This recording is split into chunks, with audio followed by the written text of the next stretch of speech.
mbonge bimi mais eux barabe c'est que les bases va ajouter ce qu'on est tolo awa aza alkatanio na otanga blo kombo azongi aza na niveau ya Qatar ba fandele likita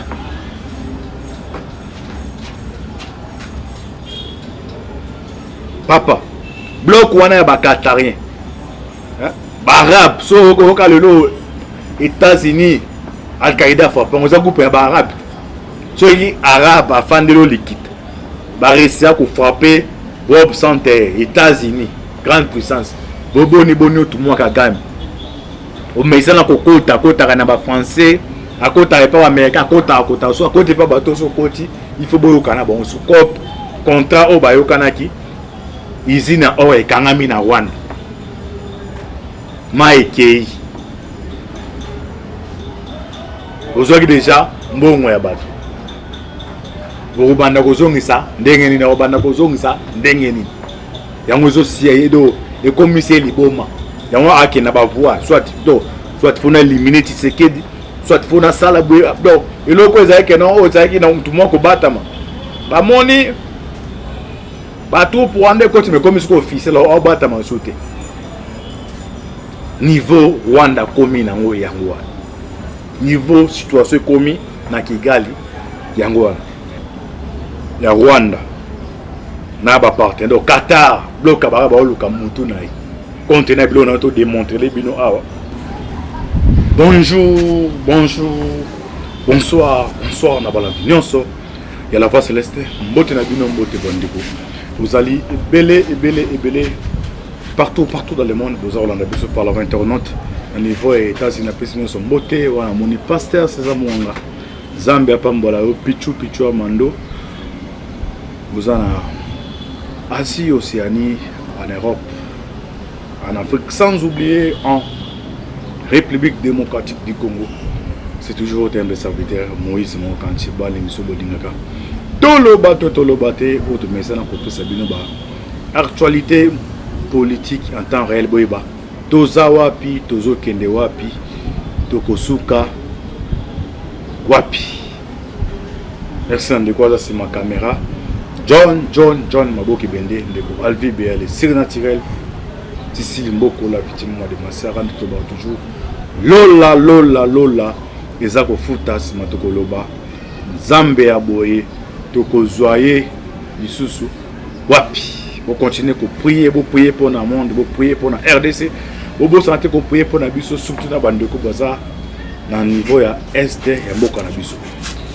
Ndenge to yoka na biso na bino ndenge to sina contrat tolobate antibal tozali ngolo na kati ya maya chaque fois to mona mukiliza po to pesa bino ba information za na kati ya maya yo moto za mukili ozana mukili ko ti ya tembete boye ba situation ya est ya mboka na biso situation politique na international national boye ba situation comme na niveau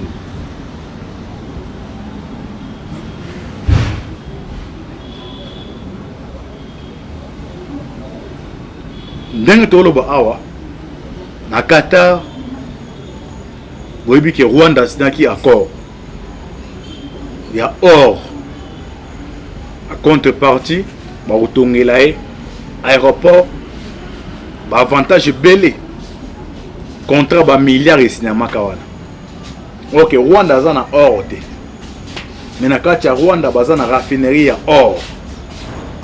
Ok, or en haut contexte entre Qatar et Rwanda, bazwa or wapina.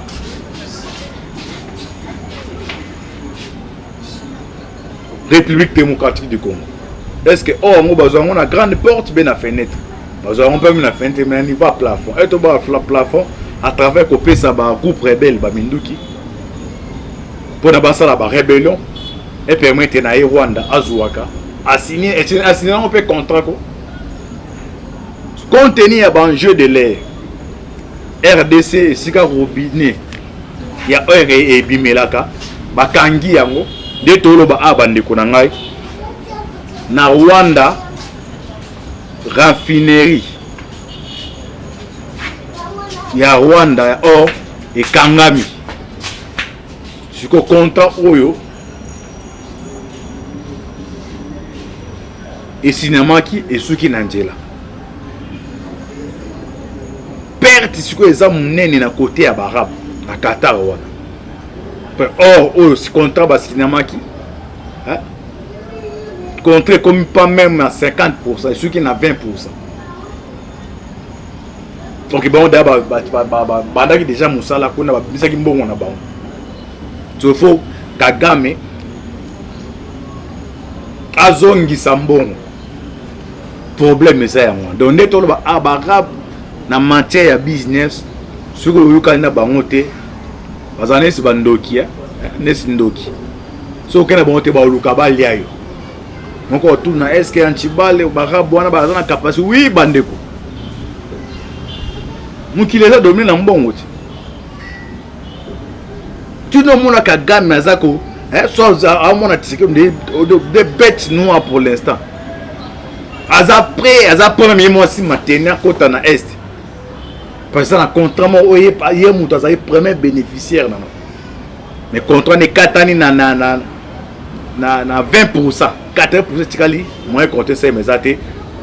Ici na or et quand raté na one de scène et kangi. Parce qu'il faut asili sa contrat. Parce que baraba comme luka tête na yi. Bozwa comme oyo Azan Al-Katani. Azan Al-Katani. Azan Qatarien. Azan représentant à Qatar Airways dans le niveau à Rwanda.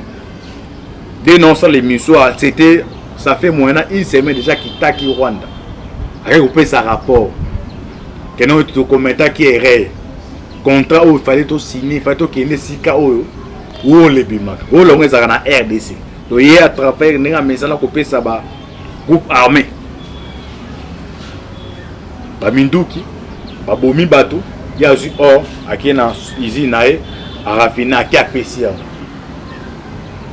Ce qu'on est contenu à banjeu comme ce qu'on a niveau à est moyen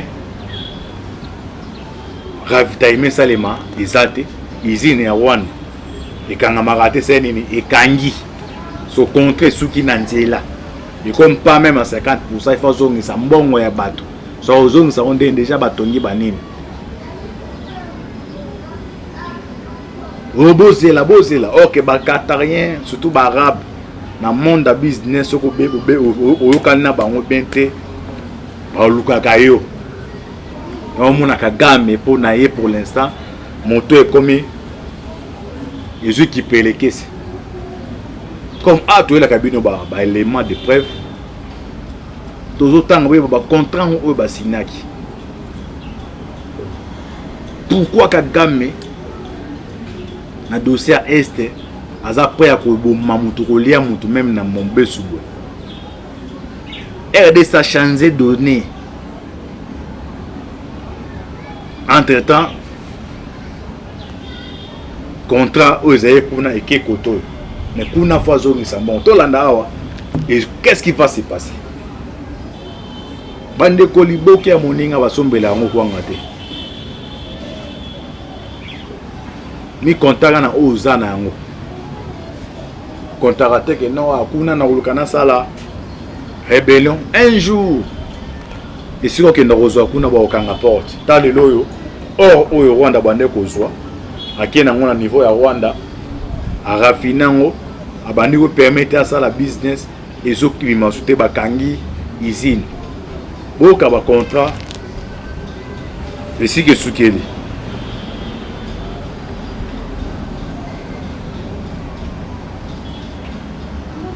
avec Paul Kagame, le Qatar semble avoir trouvé son interlocuteur privilégié en Afrique. Vous voyez bien dans le monde des autres qui là.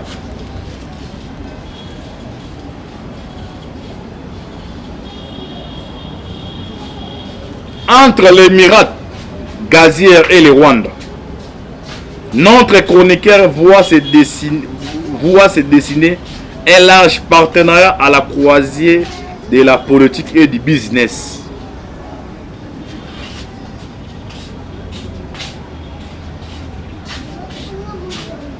Jusqu'alors, plutôt timide en matière d'investissement d'ampleur en Afrique, le Qatar vient de frapper un grand coup au Rwanda.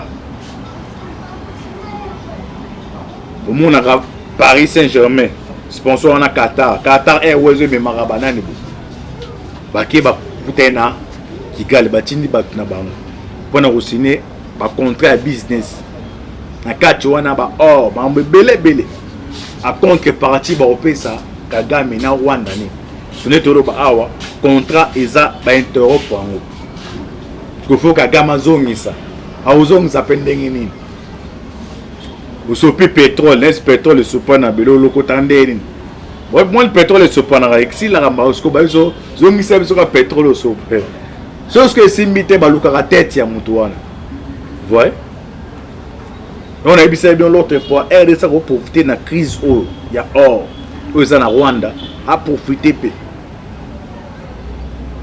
donc on a Kagame a déterminé a obomisa bana batu et puis c'est dans l'autre fois 365 RDC va continuer dans biscale ba drone bande au monde bango siko eye ni ati bango ba kufa wa banyama o wana benga raso nani oza porte pour na bango nani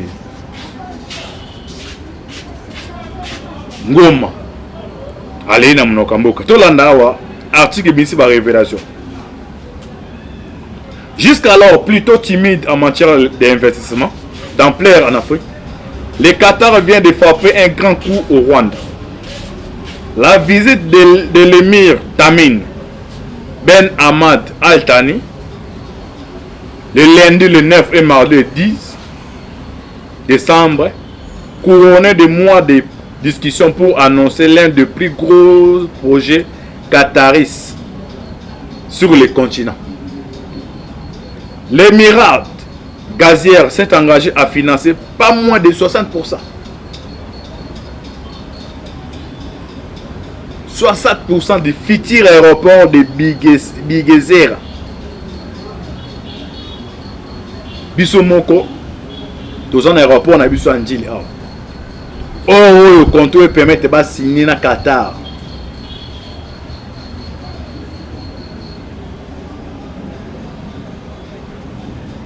Et ça, on a quatre mabé na biso. Mais comme il y a Zamoïbi, après ça va rebelle ba mindoki. Ba yé na est. Ba bomi ba congolais.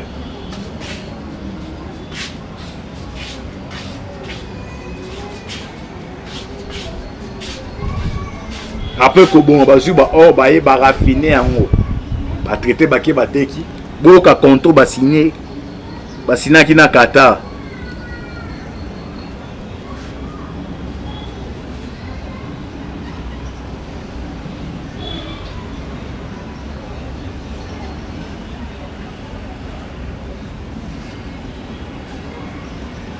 L'émirat gazière s'est engagé à financer pas moins de 60% du futur aéroport de Bugezera, estime à 1,3 milliard de dollars.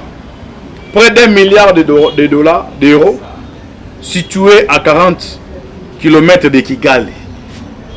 Il pourra accueillir jusqu'à 7 millions de voyageurs, en comprenant ainsi les rêves du Rwanda de devenir un grand pays de tourisme. Situé à 40 km de Kigali, il pourra accueillir jusqu'à 7 millions de voyageurs, en comprenant ainsi les rêves du Rwanda de devenir un grand pays de tourisme. Combien? 1,3 milliard de dollars. Donc, or il y a RDC, na yé na moto na bongo na Kagame, parce que ça a minduki na ba rebelle pour na ba congolais azu or wana so comme na niveau Rwanda aki a signé un contrat oyo Qatar aya qui a financé 60% pour notre aéroport l'aéroport wana ba beza pina Bugezera et ça estimation na ngoza 1,3 milliard de dollars. Donc so ba tonga ke so eto ko pa ba tonyango ils ont 40 km à Kigali. Les après ont accueilli plus de 7 millions de voyageurs. Et comment donc 7 millions de voyageurs en comprenant ainsi les rêves du Rwanda de devenir un grand rêve na yo na ba richesse ya pays tout ya ba mususu. Tout moins ka Rwanda oyo. On attend Mobutu a même ko fungola mon côté boy.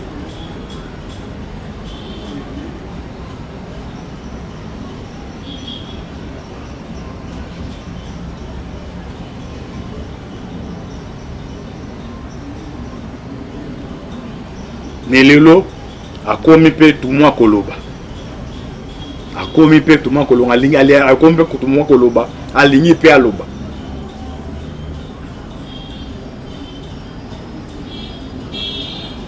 Ces contrats de construction préfiguraient un partenariat beaucoup plus large à la croisée de la politique et du business.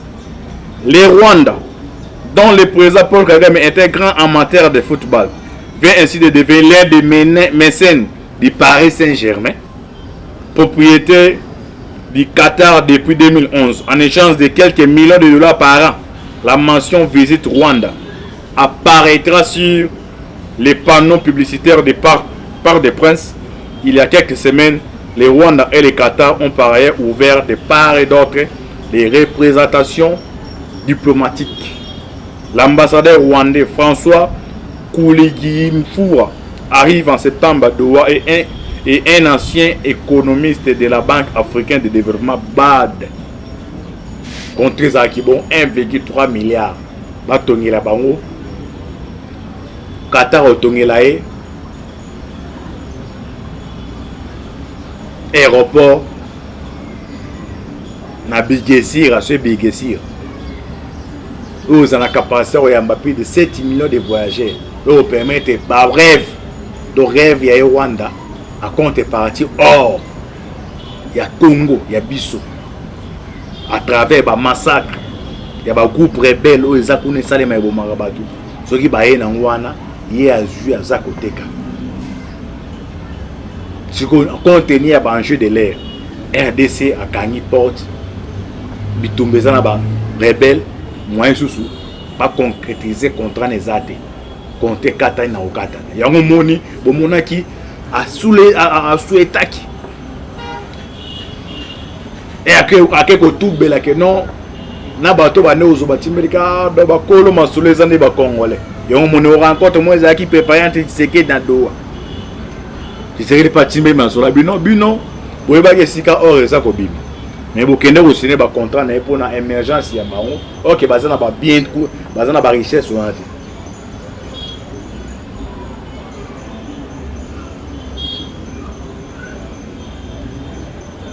Non, vous avez aussi un abanaï. Si c'est un cas, il y a un nyongo. Non, vous avez là, tant vous avez là, na projet Qatar, il faut passer un monde. Et ça, bon, il y a des business. Toyoto bandi kotonga. Mais quand on a besoin d'amour, on a besoin de bio garantie ça qui biso boy boy. Donc ce monde bande ko non ba que non. Donc ce détermination à Kagame wana, ils ali kamute que non c'est fayu la ye et à mon fayu le comme alinga fayu lo tika non. Ils ali kambu intérêt na intérêt à Rwanda. Donc all trois ali congolais na luba a eza pona ba plaisanterie eza pona ma sécurité. All trois za congolais moi oyo to ko tika non ba divergence na biso.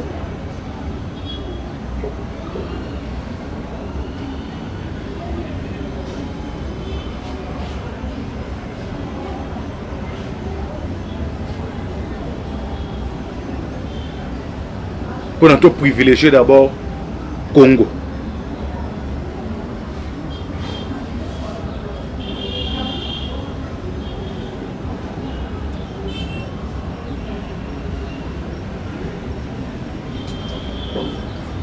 Article continue Bandeko. L'intensification de ces relations ne passe pas inaperçue. D'autant que la plupart des pays africains ayant ouvert une ambassade au Qatar, presque une trentaine se sentent un peu oubliés en termes d'investissement économique et politique. Par le plus grand producteur de gaz liquéfié du monde, c'est qu'avec Paul Kagame, le Qatar semble avoir en fait trouvé son interlocuteur privilégié en Afrique. Le président rwandais fasciné à Doha, son activisme lors de sa présidence de l'Union africaine. Impressionné par son intermédiaire, l'Émirat estime pouvoir gagner en influence en Afrique où il demeure relativement méconnu et notamment au sein de l'Union africaine où Paul Kagame a noué de solides relations avec de nombreux chefs d'État. L'offensive de charme du Qatar peut aussi s'interpréter à l'une des tensions qui l'opposent aux Émirats arabes Unis depuis le blocus mis en place contre lui en juin 2017. Ennemi juré de Doha, Abu Dhabi a signé depuis déjà quelques années des portants contrats avec Kigali.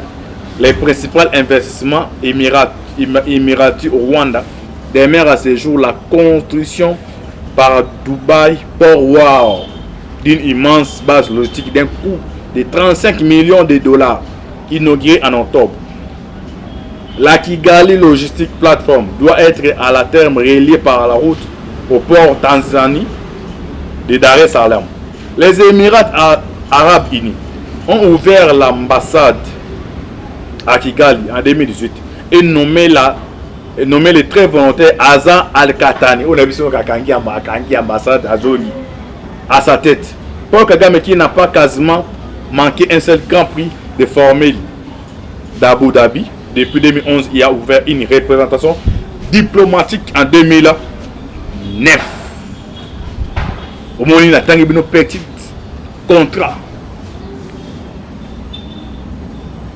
Oh, ça là qui Kagame a eu vertige. Oh, celui même présent. Tu sais que derrière qui a appelé même que non. Babenga ngonso muta ko tubola apesa même te ala alukata ko revoir la sorte aza mutu so ye mama ye doya mutu ye to ye sko neto lo ba awa crise za kuna crise mo za eki mbonge bimi mais o barabe sengele bazo ba juite sko neto lo ba awa aza Al-Katani on otanga be kombo azongi aza na niveau ya Qatar. Bafandele likita.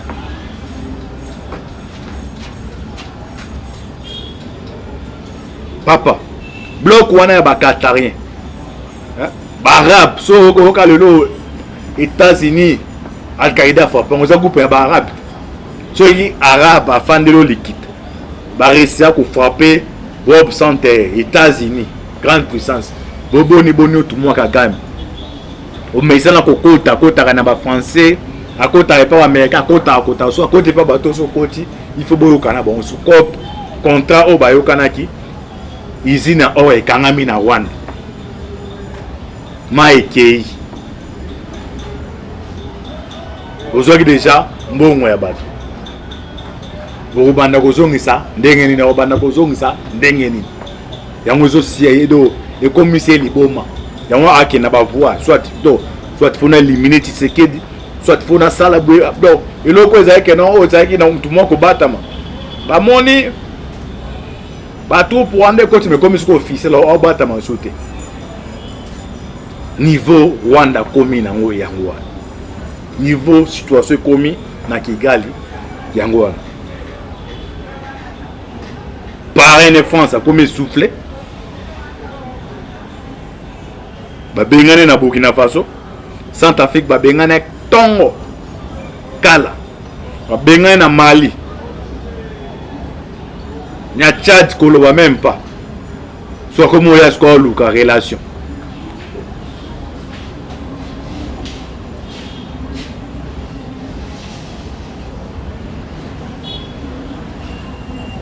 na sommet a dit Addis Abeba pe bango tout atala be Rwanda atala si Rwanda akokita telema bimaki e ba sene que non ba rebelle ba kufi par de ba soda Rwanda ba kotaki na parta ese ba kufi na mbisel ba kufi en désordre na kandana na aobi makulu Rwanda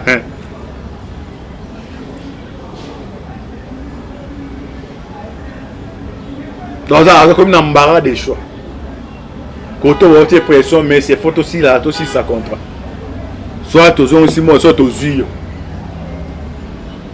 ata la koto bo mais c'est quoi habiter à kobandela wapi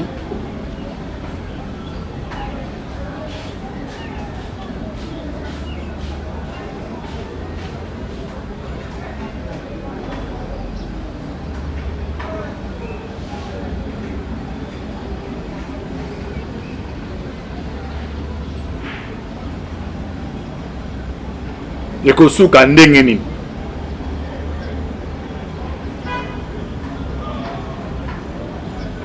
yango situation eza siko na niveau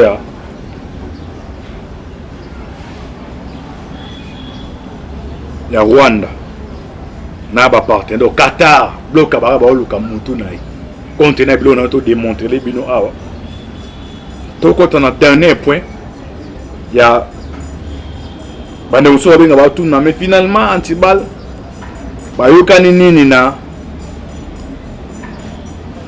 Addis Abeba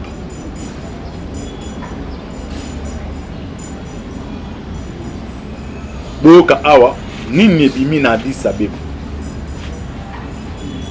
Le sommet spécial sur la RDC ouvert ce vendredi à Addis Abeba.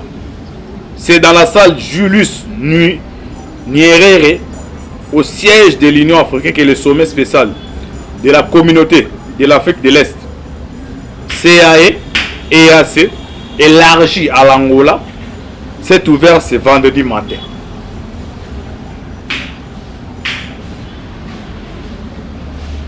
Sont pris part le président William Ruto ya Kenya, Joao Lourenço ya Angola, Paul Kagame ya Rwanda, Evariste Ndayishimiye ya Burundi, Suluhu Hassan Tanzanie, Félix Tshisekedi RDC ont répondu présents à ces rendez-vous.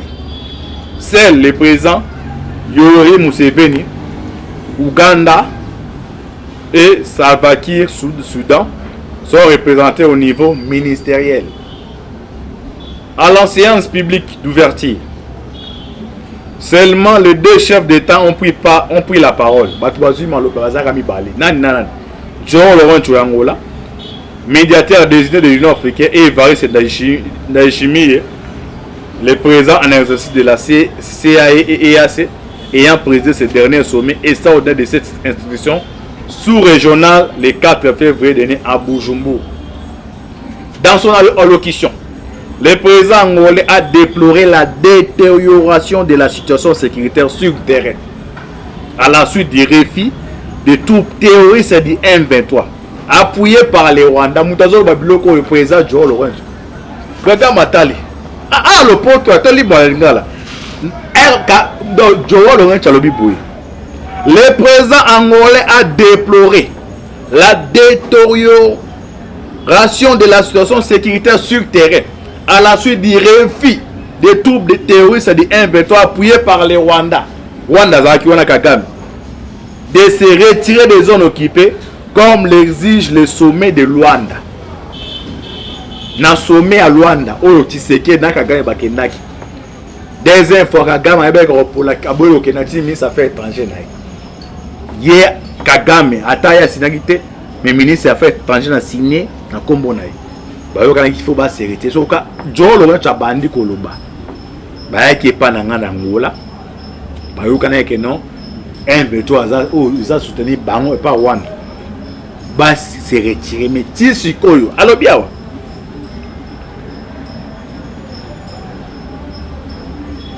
Bah se retirer. Et Evariste Ndayishimiye a eu parole. Il n'est pas eu. Pour sa part, le président Evariste Ndayishimiye, tout en déplorant la reprise des combats et hostilité par les M23, ce qui entraîne la légitimité réaction foudroyante des FARDC a exhorté ses pairs à trouver une solution définitive à cette situation. Le président en exercice de la CAE EAC a reconnu la crise de confiance d'une certaine opinion congolaise envers la force sous-régionale. Yemorabi que non, d'ailleurs, Koutubiso, EAC, pas congolais.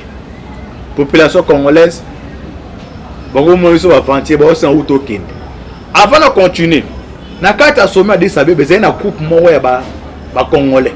Zooming ba développé sur est. Ba ya qui pour na base se manifester, où ça s'est passé, mais à la grande surprise, ba sécurité union africaine ba étouffa qui ba. Habité sur pour remarquer le Rwanda na carte sommet au Salim. Et ça un groupe moya ba congolais ba qui pour se manifester. Que no tala ba voix non so bolobaki, mais ba étouffa qui ba.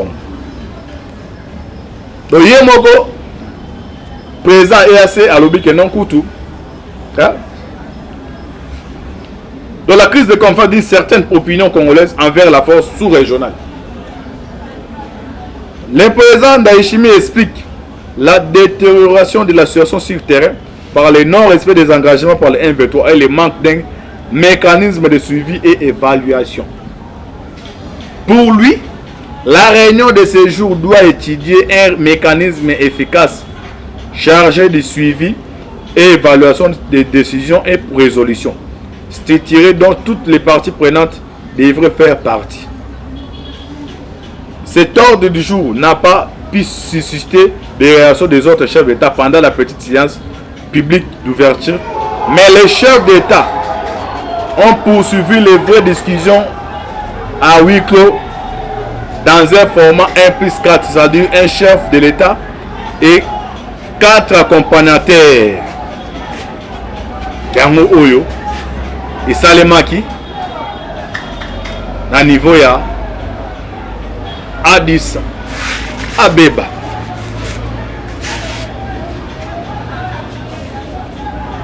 Donc au sein de la FRDC, biso to kwa na bino, biso to za sima na bino, tozo ndima ke notre botokolonga bitumba oyo. Kwa to força ki na mutu te, toza ba Congolais. Mais na golu ya Nzambe, na grâce divine, na yene to neme toza ba Congolais. To continue ko bunda bitumbo ti na suka. On a démontré mieux d'abord boule nino baraba olingi la kakam. Ils avaient un compte basina qui me comptait comme une pas même à 50%. Or kuna ici na or na Wanda et Kangami koto ba sengai. So sengi terrible ni na barab. Baza même prêt à pour éliminer physiquement. Oui, aux à la journée mon corps. Il y a Essengo, il est quand même bon, on n'est pas na ba Congolais. De to signer contrat biso na bino to ebiste to ba biso de to kana biso na bino to lo baté à chaque fois que actualité kozala je n'hésiterai pas à partager qui est au naza nango biso na bino et on a qui awa pour na ko partager na ba diaspora na ba congolais bazan kata mboka na ba politiciens mboka na biso na ba congolais na ba militaires na FARDC na biso biso tout aux langage manko to kolonga bitumbao ta pambola bino. C'était toujours votre humble serviteur Moïse Mao Kantibal. Affaire à suivre. Ciao. Des idées de l'Union africaine et Evariste Ndayishimiye, le président en exercice de la CAE et EAC, ayant présidé ce dernier sommet extraordinaire de cette institution sous-régionale le 4 février dernier à Bujumbura. Dans son allocution, le président angolais a déploré la détérioration de la situation sécuritaire sur le terrain à la suite du refus de troupes terroristes du M23 appuyé par les Rwandais. Moutazo Babiloko, le président Joe Lorenzo. Président Matali. Le pote, Atali Balingala. Joe Lorenzo Lobiboui. Le président angolais a déploré la détérioration de la situation sécuritaire sur le terrain à la suite du refus des troupes de terroristes du M23 appuyés par les Rwandais. Rwanda Zakiwana Kagame de se retirer des zones occupées comme l'exige le sommet de Luanda. Na sommet à Luanda, Oyo Tshisekedi na Kagame bakendaki. Des infos Kagame ebeka pour la Kaboyo Kenati ministre affaires étrangères na. Ye Kagame ataya sinagite mais ministre affaires étrangères na signé na kombo na. Bayo kana qu'il faut ba se retirer. So ka Joe Lorenzo abandi koloba. Ba yaki pa na ngana Angola. Bayo kana ke non M23 ils ont soutenu Bango et pas Rwanda. Bas se retirer mais tisi koyo. Alors bien.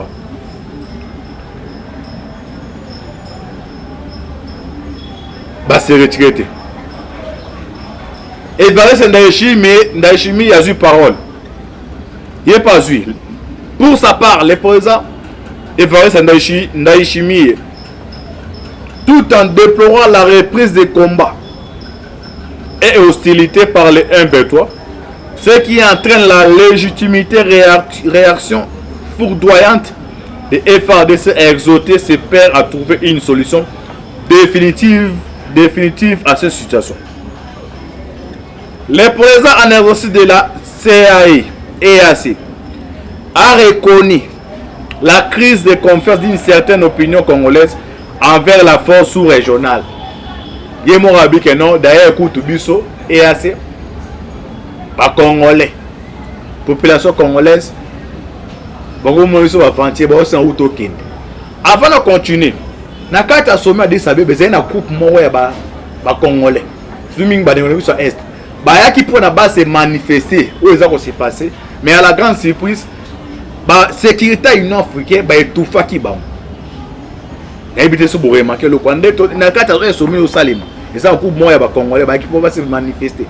Que no tala ba voix no so bo ba ki, mais ba etufa ki ba. Donc yemoko président EAC a lobby que non coutu. Dans la crise de confiance d'une certaine opinion congolaise envers la force sous-régionale. Le président Ndayishimiye explique la détérioration de la situation sur le terrain par le non-respect des engagements par les M23 et le manque d'un mécanisme de suivi et évaluation. Pour lui, la réunion de ce jour doit étudier un mécanisme efficace chargé de suivi et évaluation des décisions et résolutions, structuré dont toutes les parties prenantes devraient faire partie. Cet ordre du jour n'a pas pu susciter des réactions des autres chefs d'État pendant la petite séance publique d'ouverture, mais les chefs d'État ont poursuivi les vraies discussions à huis clos dans un format 1+4, c'est-à-dire un chef de l'État et 4 accompagnateurs. Yango Oyo et Salemaki na niveau ya Addis Abeba.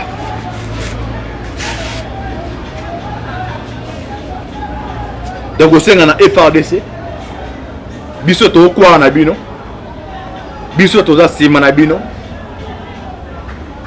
tozo ndima ke notre botokolonga bitumba oyo. Kwa to força ki na mutu te, toza ba congolais. Mais na golu ya Nzambe,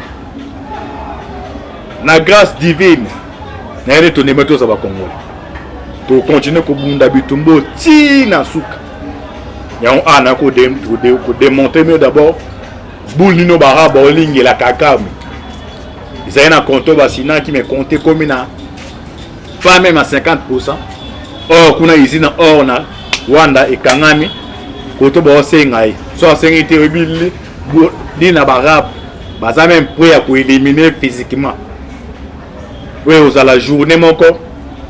Il y a SNO. Il est quand même bon on n'est pas na ba congolais. De to signer contrat biso na bino to ebiste to ba biso de to kana biso na bino to lo baté à chaque fois que actualité kozala je n'hésiterai pas à koya ko partager mukie o naza nango biso na bino et on a yaki awa pour na ko partager na ba diaspora na ba congolais baza nkata mboka na ba politicien mboka na biso na ba congolais na ba militaire na FARDC na biso biso tout aux langage manko to kolonga bitumbao ta pambola bino c'était toujours votre humble serviteur Moïse Mao Kantibal affaire à suivre. Ciao.